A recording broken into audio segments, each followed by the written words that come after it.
Assalamualaikum warahmatullahi wabarakatuh everyone. Semoga semua dalam keadaan sehat walafiat. Gimana nih kabarnya kamu hari ini?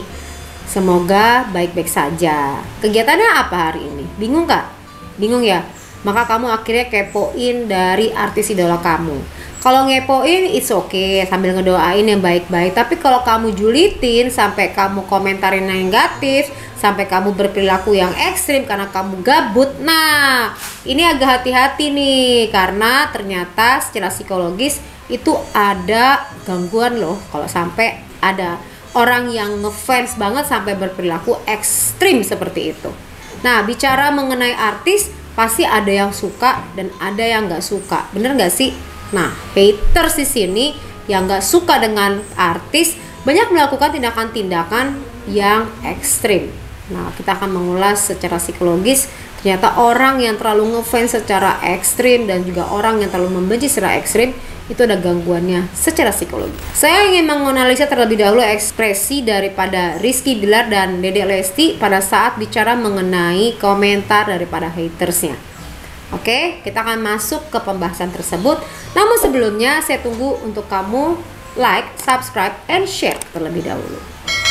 Aku tunggu. Oke, terima kasih. Kita masuk pembahasan ekspresi pertama.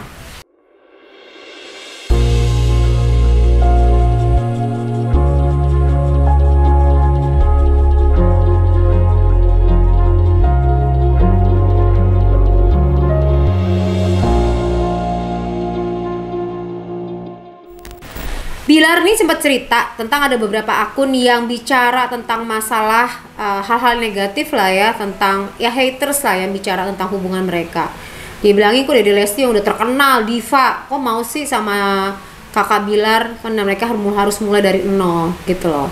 Nah, kita akan membahas ekspresinya, bagaimana respon mereka terhadap kalimat-kalimat negatif seperti itu. Nih kok Dedek udah posisi di atas top perform lah, udah ibarat udah seorang diva muda gitu. Kok mau diajak susah sama Bilar dari nol? Lah, itu kan permintaan kamu kan? Oke, Dedek di sini kok mau sih, namanya udah top diva muda ya. Kok mau sih dari nol lagi sama Rizky Bilar gitu loh. Pas ngomong masalah itu 3.24 saya ngambilnya di Rizky Bilar YouTube ya. Di sini ekspresi Dedek nunduk ke bawah, ngeliat ke bawah. Kenapa lihat ke bawah? Tadi kan dibilangin bahwa Dedek ini adalah diva muda. Dedek ngeliat ke bawah, dia kayak nggak nyaman pada saat dibandingkan dengan Rizky yang orang menyebutnya ia adalah dari nol, sedangkan yang satu posisinya di atas. Dia nggak nyaman nih disebutin pasangannya seperti itu. Jadi pengalihan untuk melihat kenyataan di depan, maka dia nunduk ke bawah. Kenapa? Karena tadi kan orang-orang kan komentarnya kan nggak baik ya. Kok bisa ngatain Rizky Bilar tuh kayak orang dari nol. Memang dari nol menjadi someone. Tapi kan itu udah proses. Yang tadinya dia bukan siapa-siapa, itu menjadi siapa-siapa loh sekarang. Banyak bisnis-bisnisnya sekarang, dan itu jelas kok di usia yang masih muda seperti ini dia punya beberapa bisnis dan omsetnya luar biasa loh Rizky Bilar. Jadi kenapa dibilangin dari nol sih? Nah, ini mungkin yang muda berpikir ngeliatin kayak gini dibanding kamu komentar, mendingan kamu ikutin jejaknya. Bagaimana bisa menjadi entrepreneur di usia muda. Ya nggak sih? Nah, emang begitu. Permintaan kamu kan untuk supaya kita jangan nggak make barang-barang yang udah kita punya sebelum nikah. Dan mereka juga udah sepakat bahwa tidak akan mengenakan barang-barang yang dapatin sebelum nikah. Nah, ini menarik loh. Sepakat tidak menggunakan barang apapun sebelum mereka menikah. Jadi apapun yang didapat kan Rizky Bilar misalnya pada saat ngelamaran kepada Dedek kan ngasih A, ngasih B, ngasih C. Itu nggak diambil sama Dedek loh, dikasih ke orang tuanya. Bulat dikasih orang tuanya. Mobil lah segala macam kasih orang tuanya. Maharnya itu, mas kawinnya itu dikasih ke orang tua total, dan Dedek membelikan rumah buat keluarganya. Rizky Bilar juga sebenarnya udah menyiapkan rumah buat masa depannya mereka. Udah beli nih. Ulang tahunnya Dedek aja kemarin dikasih apa guys?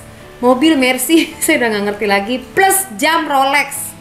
Itu kalau kamu bilangin dia dari zero to hero, dia sekarang udah berada di posisi mana? Dalam hitungannya setahun. Nah, kalian yang komentarin, kalian itu udah melakukan apa? Itu yang aku membuat aku mikir gini loh. Kenapa sih gabut atau nggak ada kerjaan lain malah komentarin orang lain? Mendingan kamu mengisi pelatihan, mengisi pemikiran kamu tentang bagaimana kamu memprogram ulang otak kamu. Agar apa? Agar kamu menjadi pebisnis gitu loh. Bagaimana kamu memiliki misalnya networking untuk kamu dagang gitu-gitu loh. Diprogram otaknya sehingga kamu ngikuti program di www.psikodinamika.org, reprogramming program ya, ikut di situ dibanding kamu komentarin orang A, orang B. Dia kasih hadiah buat pacarnya loh, buat pacaran, bukan istri ya, belum istri ya. Terus udah gitu harta yang dikasih didapat ini nih, dia sepakat udah nggak usah ambil, udah masing-masing nggak ada yang ngambil, kasih ke keluarganya, dan mereka mulai dari nol. Masalahnya di mana? Itu malah bagus tahu, nggak bawa harta. Nah, harta yang didapat pada saat pernikahan itulah yang dihitung gitu loh. Itu bagus loh. Ini mesti dicontoh sama yang lain. Jadinya nggak heboh. Pada saat mau menikah ini bakal ngambil hartanya nggak gitu. Gitu tuh yang pinter malahan. Dan itu bagus. Mereka fair. Jadi mereka membangun istananya dari kemampuan mereka berdua.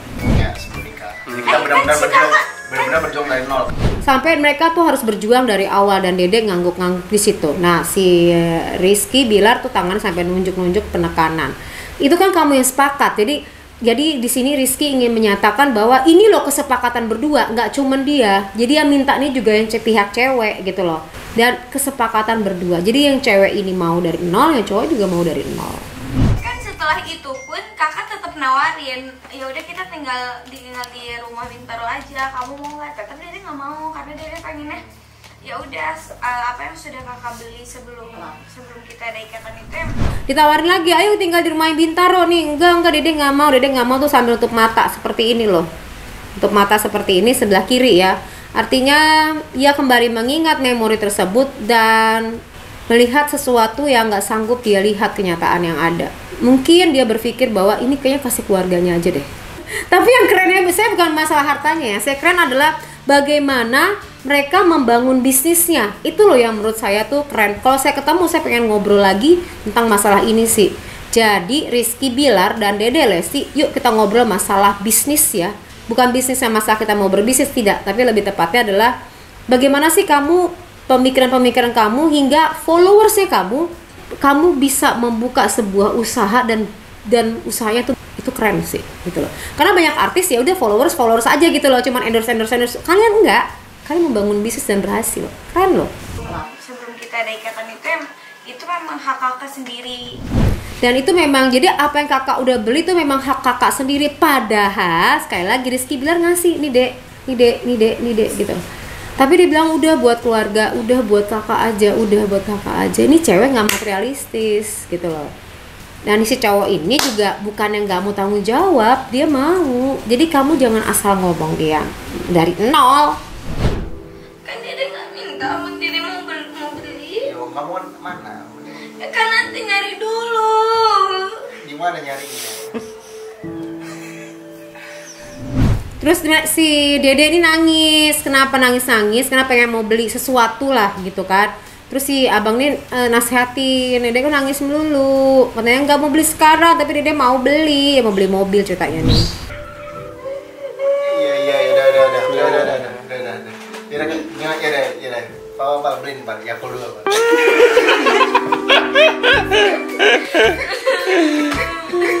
Aku juga ngeliatnya dia lucu sih. Jadi kayak misalnya Dede nangis gitu kan, raung itu si Rizky tuh yang nanggepin itu dengan hampir bercanda, jadi orang tuh nggak serius gitu loh nanggepinnya. Nah ini bagus banget ya mereka. Wah gimana kalau haters kita ajak dinner? Wis, daripada kita laporin polisi, kita ajak dinner gimana? Jangan, ntar orang yang fans gue yang udah sepenuh hati dukung gue pengen jadi haters gue ntar. Nah terus ada ide dong, karena mereka ngomong masalah haters, gimana nih kalau haters ya dijak dinner dibanding laporin polisi? Karena udah saking sebelnya mereka sama haters gitu kan. Mau ajakin dinner langsung sih Rizky Bilar, jangan dong nanti orang yang tadinya ngefans tiba-tiba jadi benci karena diajak dinner. Tapi niat baiknya sih oke lah. Musuh itu tidak dimusuhi tapi dirangkul. Tuh. Tapi ada ngomongin haters, ada beberapa yang masih yang dalam pantauan gue sih. Di situ Rizky bicara sambil nunduk main-mainin tisu ya. Kalau misalnya ada haters yang dalam pantauannya, kenapa nunduk ya? Karena tadi pengalaman emosional yang terluka itu orang kenapa nunduk. Orang nunduk juga menghindar daripada tatapan, itu juga tujuan orang nunduk. Karena tidak sanggup melihat kenyataan yang ada ya. Nah itu adalah beberapa aspek kenapa orang menunduk. Memain-mainkan tisu ini ada sedikit kecemasan tentang masalah haters yang bicara ini. Dan memantau ya ini semua pergerak-geriknya ya. Ya biarin lah, gue anggap itu apa ya. Dan pada saat bicara juga nunduk kebanyakan, sambil berkata bahwa biarlah. Gue anggap itu sebagai fitnahan dia yang gak terbukti. Dan dia pas ngomong juga sambil nunduk sambil mainin tisu bahwa biarlah mereka itu ngomongin seperti itu kan menjadi fitnah yang tidak terbukti. Nah di sini saya ngeliatnya lebih ke arahnya sebenarnya kesedihan ya, sambil karena alisnya juga mengalami penurunan.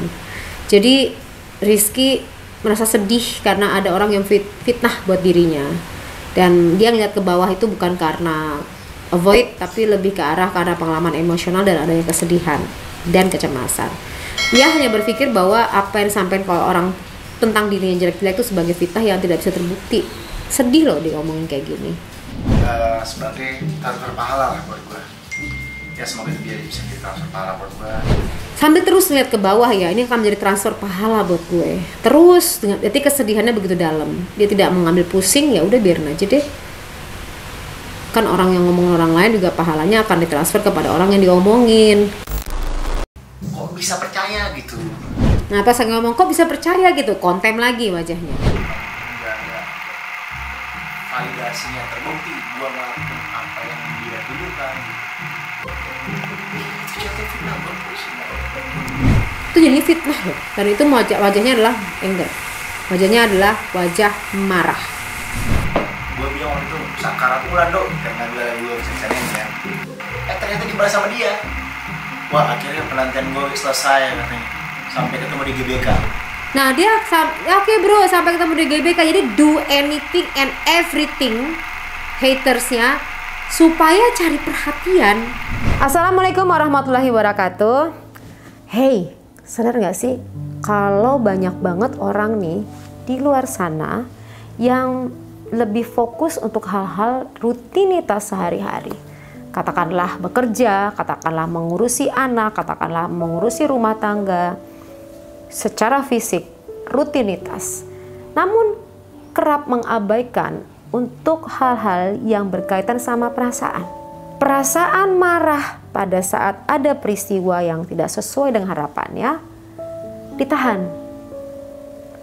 Pada saat kesel dengan ucapan seseorang ditahan. Kesel dengan anak ditahan.